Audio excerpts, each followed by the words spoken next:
नमस्कार विद्यार्थियों, education point Haryanvi में आपका स्वागत है।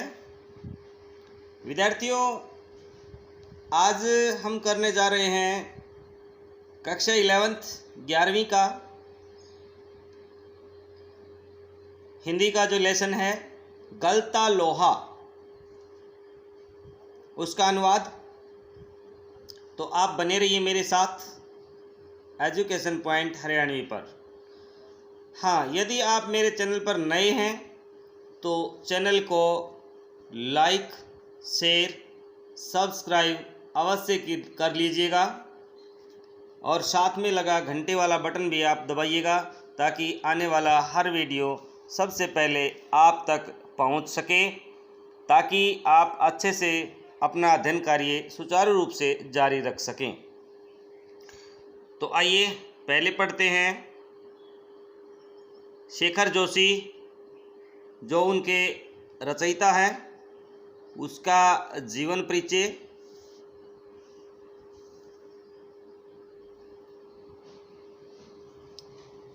शेखर जोशी का जो जन्म है वो 1932 में अल्मोड़ा उत्तरांचल में हुआ था भाई। प्रमुख रचनाएं हैं कोशिका, घटवार, सात के लोग, दाजू, हलवाहा, नौरंगी बीमार है, कहानी संग्रह है ये।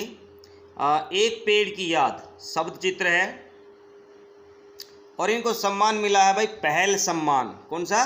पहल सम्मान।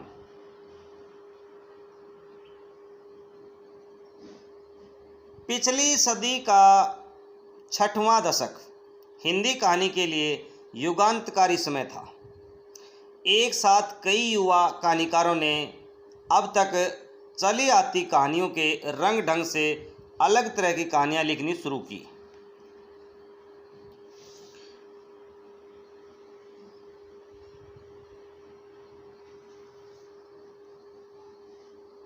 और देखते ही देखते कहानी विधा साहित्य जगत के केंद्र में आ खड़ी हुई।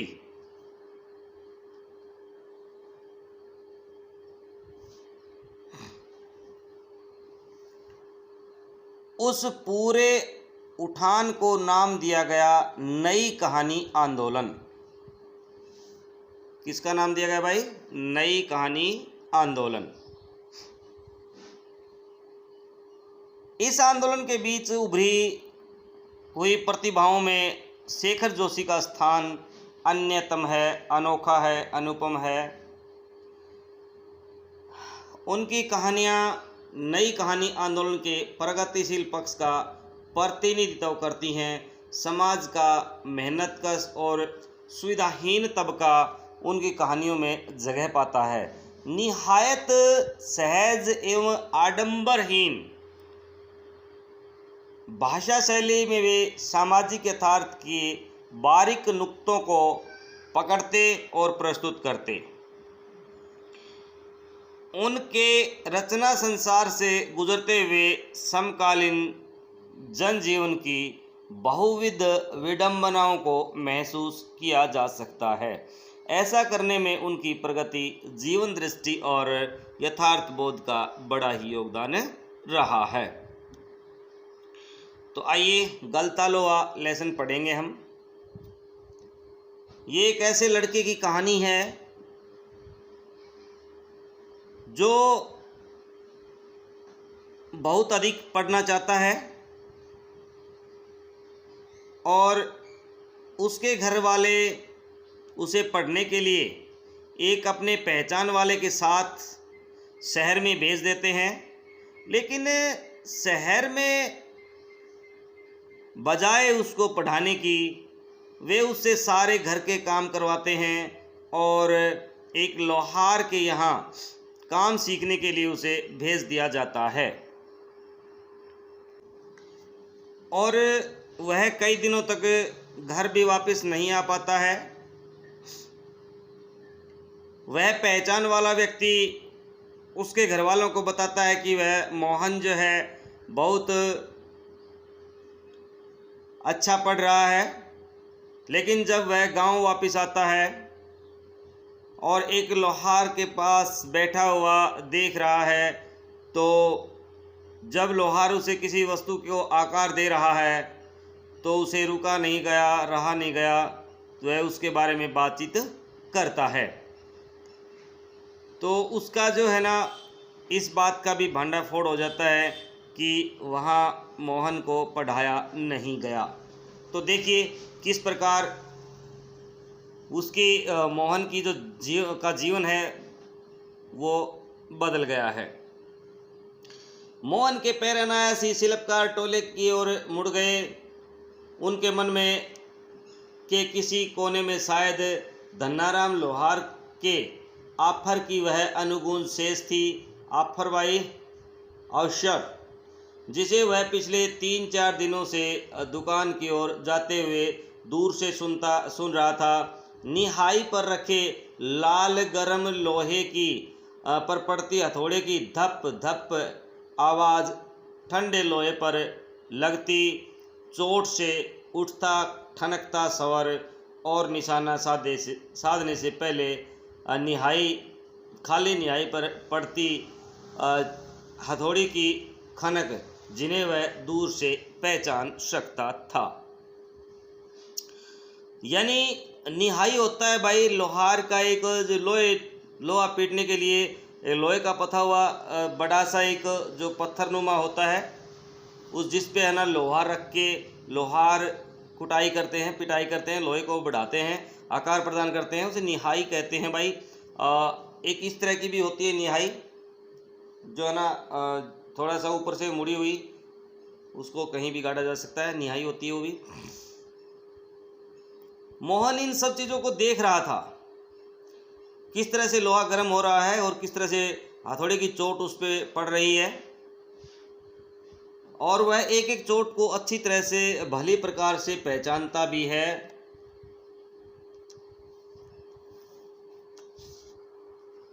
लंबे बेंट वाले हंसुए को लेकर के वह घर से इस उद्देश्य से निकला था कि अपने खेतों के किनारे उगाई कांटेदार झाड़ियों को काट छांट करके साफ कर आएगा।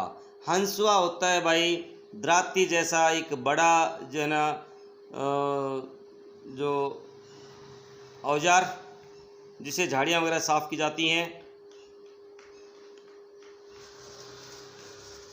बूढ़े वंशीधर के बुत्ते का अब यह काम नहीं रहा, यानी उसके पिताजी बूढ़े हो चुके हैं।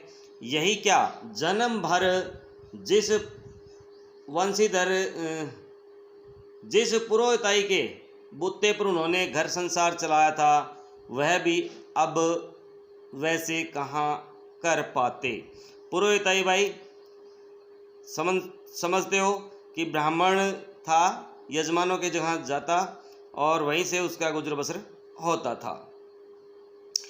वह भी अब वहाँ कैसे जा पाते। यजमान लोग उनकी निष्ठा और संयम के कारण ही उन पर श्रद्धा रखते थे, लेकिन बुढ़ापे का जर्जर शरीर अब उतना कठिन श्रम और व्रत उपवास नहीं झेल पाता था। सुबह सुबह जैसे उससे सहारा पाने की नीयत से ही उसने गहरा निश्वास लेकर के कहा था, आज गणनाथ जाकर चंद्र जी के लिए रुद्रपीठ करना है। अब मुश्किल ही लग रहा है। यह 2 मील की सीधी चढ़ाई अब अपने बूते की बात नहीं है। यह कायक ना भी नहीं कहा जा सकता था। कुछ समझ में नहीं आता भाई। रुद्रपीठ जो रुद्राक्ष की जो माला होती है ना, उसका जाप करना।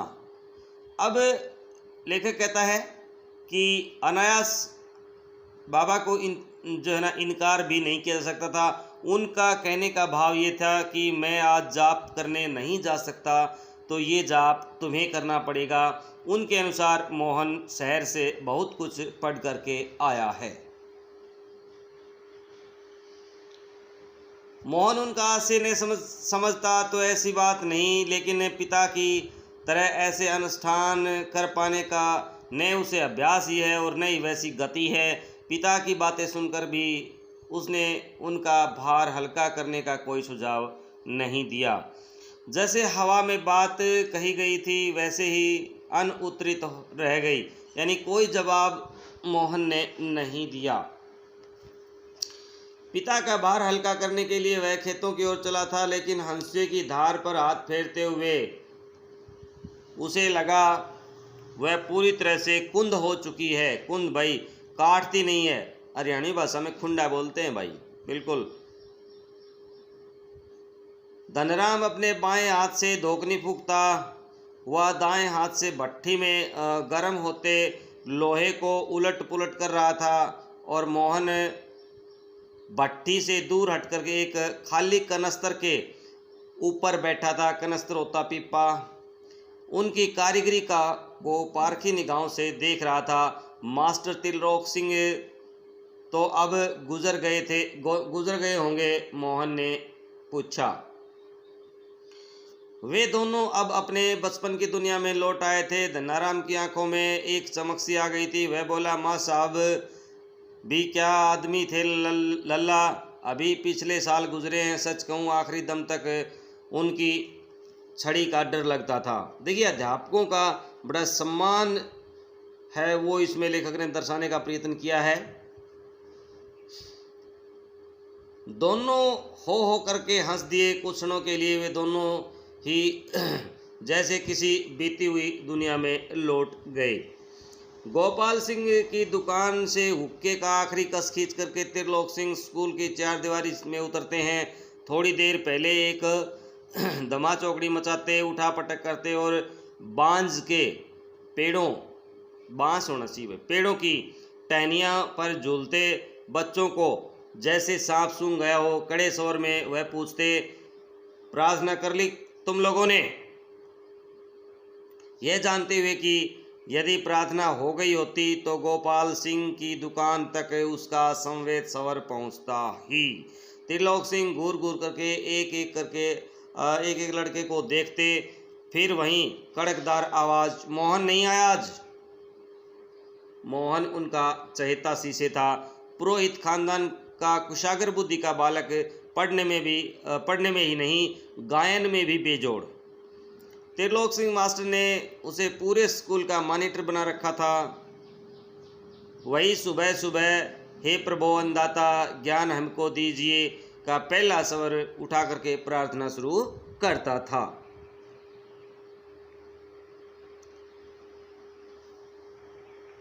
त्रिलोक सिंह मास्टर का यह सामान्य नियम था। सजा पाने वाले को ही अपने लिए हथियार भी जुटाना होता था। वह जाहिर है बलि का बकरा अपने से अधिक मास्टर के संतोष को ध्यान में रख करके टहनी का चुनाव ऐसे करता जैसे वह अपने लिए नहीं बल्कि दूसरों के लिए को दंडित करने के लिए हथियार का चुनाव कर रहा हो। धनराम की मंदबुद्धि रही यो या मन में बैठा हुआ डर की पूरे दिन घोटा लगाने पर भी उसे 13 का पहाड़ा याद नहीं हो पाया था। छुट्टी के समय जब माँ साहब ने उसे दोबारा पहाड़ा सुनाने को कहा तो तीसरी सीढ़ी तक पहुँचते पहुँचते वह फिर से लड़खड़ा गया। 13 एकम 13, 13 दूनी 26, 13 तिया 39, बस इससे आगे नहीं। लेकिन इस बार मास्टर त्रिलोक सिंह ने उसके लाए हुए बेंत का उपयोग करने की बजाय जबान की चाबुक लगा दी थी। तेरे दिमाग में तो लोहा भरा है रे, विद्या का ताप कहाँ लगेगा इसमें। इसके थैले से 5-6 दरातियाँ निकाल करके उन्होंने धन्नाराम को धार लगाने के लिए पकड़ा दी थी। किताबों की विद्या का ताप लगाने का सामर्थ्य धन्नाराम के पिता को नहीं थी। धन्नाराम हाथ पैर चलाने लायक हुआ ही था कि बाप ने उसे धोकनी फूकने या साण लगाने के कामों में उलझाना शुरू कर दिया था। फिर धीरे धीरे हथौड़े से लेकर के घण चलाने की विद्या सीखने लगा था। हथौड़ा भाई लोहे का छोटा हथौड़ा और घण होता भाई भारी हथौड़ा होता, उसको घण कहते हैं भाई। फर्क इतना ही था कि जहां मास्टर त्रिलोक सिंह उसे अपनी पसंद का बेंत चुनने की छूट देते थे, वहां गंगाराम उसका चुनाव स्वयं करते थे और जरा सी गलती होने पर छड़, बेंत, हत्था जो भी हाथ लग जाता उसी से अपना प्रसाद दे देते थे।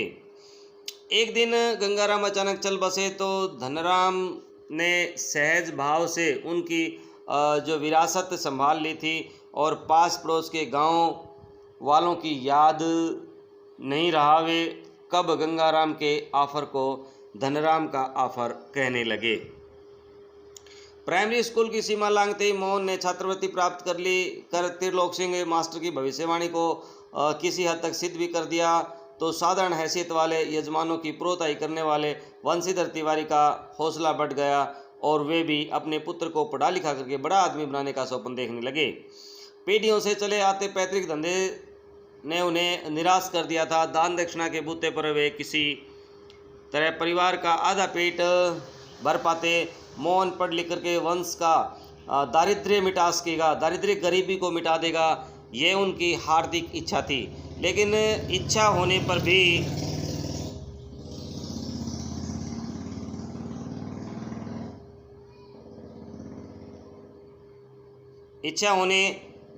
भर से ही सब कुछ नहीं हो जाता। आगे की पढ़ाई के लिए जो स्कूल था वह गांव से 4 मील दूर था। 2 मील की चढ़ाई के अलावा बरसात के मौसम में रास्ते में पड़ने वाली नदी की समस्या अलग से थी।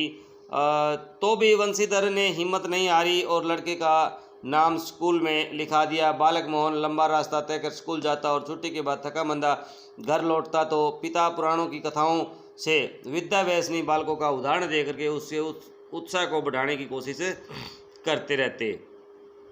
वर्ष के दिनों में नदी पार करने की कठिनाई को देखते हुए वंशीधर ने गंगा नदी के पार के गांव में एक यजमान के घर में पर मोहन का डेरा तय कर दिया। घर के अन्य बच्चों की तरह मोहन खा पी कर स्कूल जाता था और छुट्टियों में नदी उतार पर होने पर ही गांव लौट आता था। संयोग की बात है, एक बार छुट्टी के पहले दिन जब नदी का पानी उतार पर ही था और मोहन और कुछ घसियारों के साथ नदी पार करके घर आ रहा था तो पहाड़ी के दूसरी ओर भारी वर्षा होने के कारण अचानक नदी का पानी बढ़ गया। पहले नदी की धारा में झाड़ झंखाड़ और पात पतेल आने शुरू हुए तो अनुभवी घसियारों ने तेजी से पानी को काट करके आगे बढ़ने की कोशिश की, लेकिन किनारे पहुँचते मटमैले पानी का रेला उन तक आ ही पहुँचा था। वे लोग किसी प्रकार सकुशल इस पार पहुँचने में सफल हो सके। इस घटना के बाद वंशीधर घबरा गए और बच्चे के भविष्य को लेकर के चिंतित रहने लगे। बिरादरी के एक संपन्न परिवार का युवक रमेश उन दिनों लखनऊ में से छुट्टियों में गांव आया था। बातों बातों में वंशीधर ने मोहन की पढ़ाई के संबंध में उससे अपनी चिंता प्रकट की तो उसने न केवल अपनी सहानुभूति जताई बल्कि उन्हें सुझाव दिया कि वे मोहन को उसके साथ लखनऊ भेज दें। घर में जहां 4 प्राणी हैं, एक और बढ़ जाने से कोई अंतर नहीं पड़ता, बल्कि बड़े शहर में रह करके वह अच्छी तरह पढ़ लिख सकेगा। वंशीधर को जैसे रमेश के रूप में साक्षात भगवान ही मिल गए हों। उनकी आंखों में पानी छलछलाने लगा। भरे गले से वे केवल इतना ही कह पाए कि बिरादरी का यही तो सहारा होता है। बिरादरी भाई अपना जो समाज।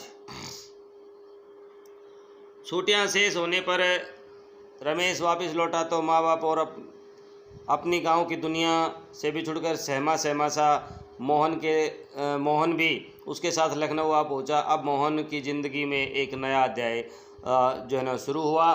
घर की दोनों महिलाओं जिन्हें वह चाची और भाभी कहकर के पुकारता था का हाथ बटाने के अलावा धीरे धीरे वह मोहल्ले की चाचियों और भाभियों के लिए भी कामकाज में हाथ बटाने का साधन बन गया। मोहन थोड़ा दही तो ला दे बाजार से, मोहन ये कपड़े धोबी को दे तो मोहन 1 किलो आलू तो ला दे। औसत दफ्तरी बड़े बाबू की हैसियत वाले रमेश के लिए मोहन को अपना भाई ब्रादर बतलाना अपने सम्मान के विरुद्ध जान पड़ता था। वह उसे घरेलू नौकर से अधिक हैसियत नहीं दिखा देता था। इस बात को मोहन भी समझने लगा था। यानी उसे एक बिना पैसे का नौकर चाहिए था रमेश को, और वह लेकर के गया और अपने घर का कार्य उसे करवाने लग गया। लेकिन मोहन भी उसकी इस बातों को अच्छी तरह से समझ चुका था भाई, लेकिन अब करता तो क्या। थोड़ी बहुत हिला हवाली करने के बाद रमेश ने निकट के ही एक साधारण से स्कूल में उसका नाम लिखवा दिया। लेकिन एकदम नए वातावरण और रात दिन के काम के बोझ के कारण गांव का वह मेधावी छात्र शहर के स्कूली जीवन में अपनी कोई पहचान नहीं बना पाया। उसका जीवन एक बंधी बंधाई लीक पर चलता आ रहा था। साल में एक बार गर्मियों की छुट्टी में गांव जाने का मौका भी तभी मिलता जब रमेश या उसके घर का कोई प्राणी गांव जाने वाला होता, वरना उन छुट्टियों को भी अगले दर्जे की तैयारी के नाम पर उसे शहर में ही गुजार देना पड़ता था। अगले दर्जे की तैयारी का बहाना भर्ती सवाल रमेश और उसकी गृहस्थी की सुविधा असुविधा का था। मोहन ने परिस्थितियों से समझौता कर लिया था क्योंकि और कोई चारा नहीं था। घर वालों को अपनी वास्तविक स्थिति बतलाकर वह दुखी नहीं करना चाहता था। वंशीधर उसके सुनहरे भविष्य के सपने देख रहे थे।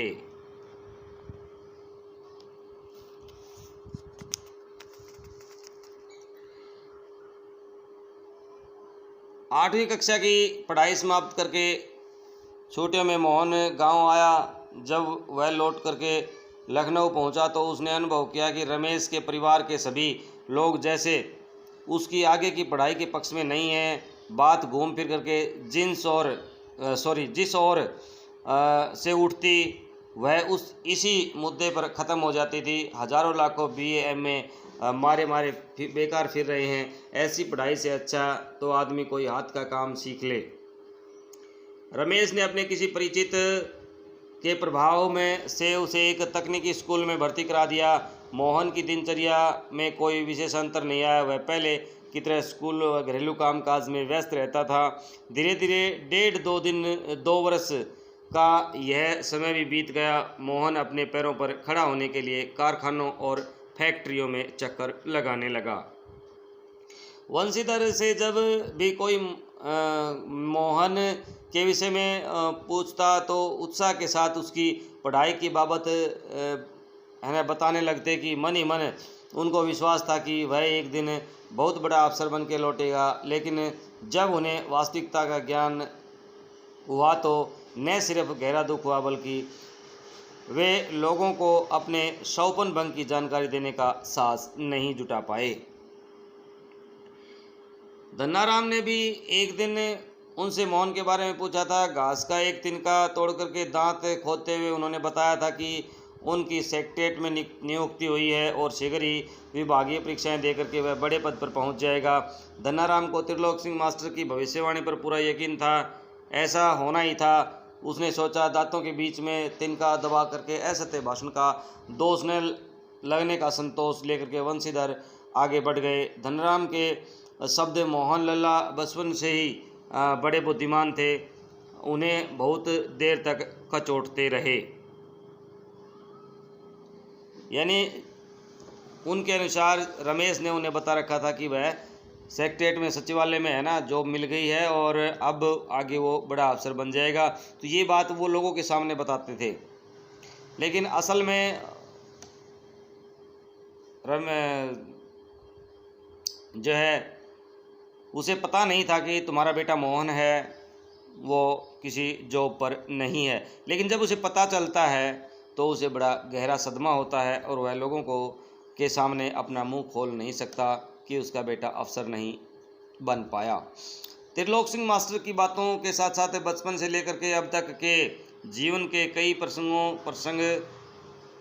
पर मोहन और धनाराम बातें करते। धनाराम ने मोहन के हंसुए के फाल को बेंत से निकाल करके भट्टी में तपाया और मन लगाकर उसकी धार गढ़ दी। गर्म लोहे को हवा में ठंडा होने के लिए काफ़ी समय लग गया था। धनाराम ने उसे वापस बेंत पहना करके मोहन को लौटाते हुए जैसे अपनी भूल चूक के लिए माफ़ी मांगी हो। बेचारे पंडित जी को कहाँ तो फुर्सत ही नहीं रहती, लेकिन किसी के हाथ भिजवा देते मैं तत्काल बना देता। यानी उन्होंने सम्मान करते हुए मोहन से यही कहा कि भाई पंडित जी नहीं आ सकते तो कोई बात नहीं है, आप किसी के हाथ भिजवा देते तो मैं उसे ठीक करके दे देता। मोहन ने उत्तर में कुछ नहीं कहा, लेकिन हंसुए को हाथ में लेकर के वह फिर वहीं बैठा रहा जैसे उसे वापस जाने की कोई जल्दी ही न रही हो। सामान्य तौर पर ब्राह्मण टोले के लोगों को शिल्पकार टोले में उठना बैठना नहीं होता था। किसी कामकाज के सिलसिले में यदि शिल्पकार टोले में आना ही पड़ा तो खड़े खड़े बातचीत में निपटा ली जाती थी। ब्राह्मण टोले के लोगों को बैठने के लिए कहना ही उनकी मर्यादा के विरुद्ध समझा जाता था। पिछले कुछ वर्षों से शहर में जा रहने के बावजूद मोहन गांव की इन मान्यताओं से अपरिचित हो ऐसा संभव नहीं था। धनाराम मन ही मन उसके व्यवहार से असमंजस में पड़ा, लेकिन प्रकट में उसने कुछ नहीं कहा और अपना काम करता रहा। यानी मोहन जब धनाराम के पास बैठता है तो गांव में क्या था कि जो कामकाजी जो लोग होते थे ना, वो पुरोहितों के पास बैठ नहीं सकते थे, है ना। तो अब धनाराम के पास मोहन बहुत देर तक बैठा है, वह मन ही मन ये बात सोच रहा है, लेकिन कह कुछ नहीं पा रहा है। वह निश्चिंत रूप से अपना कार्य करता रहता है। लोहे की एक मोटी छड़ को भट्टी में लगा करके धनाराम गोलाई में मोड़ने की कोशिश कर रहा था। एक हाथ में संडासी भाई प्लास जैसा एक यंत्र होता है लोहार के पास, मजबूती से गर्म लोहे को पकड़ने के लिए। पकड़कर जब वह दूसरे हाथ में हथौड़े की चोट मारता तो न्याय पर ठीक घाट में सिरा ने फंसने के कारण लोहा उचित ढंग से मुड़ नहीं पा रहा था। मोहन कुछ देर तक उसे काम करते देखता रहा और फिर जैसे अपना संकोच त्याग करके उसने दूसरी पकड़ से लोहे को स्थिर कर लिया और धनाराम के हाथ से हथौड़ा लेकर के नपी तुली चोट मारते अभ्यस्त हाथों से धोकनी फूंककर लोहे को दोबारा भट्टी में गर्म करते और निहाई पर रख करके उसे ठोकते पीटते सुगड़ गोले का आकार रूप दे डाला। मोहन का यह हस्तक्षेप इतनी फुर्ती और आकस्मिक ढंग से हुआ कि धनाराम को चूक का मौका ही नहीं मिला। वह अवाक मोहन की तरफ देख रहा था। उसे मोहन की कारीगरी पर उतना आश्चर्य नहीं हुआ जितना पुरोहित खानदान के एक युवक का इस तरह से काम में उनकी भट्टी पर बैठकर हाथ डालने पर हुआ था। वह संकित दृष्टि से इधर उधर देखने लगा कि कोई देख तो नहीं रहा भाई। धनाराम की संकोच, असमंजस और धर्म संकट की स्थिति से उदासीन मोहन संतुष्ट भाव से अपने लोहे के छल्ले की त्रुटिहीन गोलाई की जांच कर रहा था। उसने धनाराम की ओर अपनी कारीगरी की स्वीकृति पाने की मुद्रा में देखा। यानी उसका अर्थ ये था कि देखो मैंने गोल ये छल्ला बना दिया है, आप इसको देखिए कि मेरी कारीगरी है वो कितनी उत्तम है। उसकी आंखों में एक सर्जक की चमक थी। सर्जक होता है निर्माण करने वाला, बनाने वाला, जिसमें न स्पर्धा थी और न ही किसी प्रकार की हार जीत का भाव। तो ये था भाई आपका गलता लोहा लेसन जो हमने भली प्रकार से पढ़ लिया है। तो विद्यार्थियों बने रहिए आप मेरे साथ एजुकेशन पॉइंट हरियाणवी पर, देते रहिए अपना असीम प्यार। हम अगले वीडियो में मिलेंगे। अगले वीडियो में मैं आपको देने वाला हूं इसके अभ्यास के प्रश्नों के उत्तर। तो तब तक जय हिंद, जय भारत विद्यार्थियों।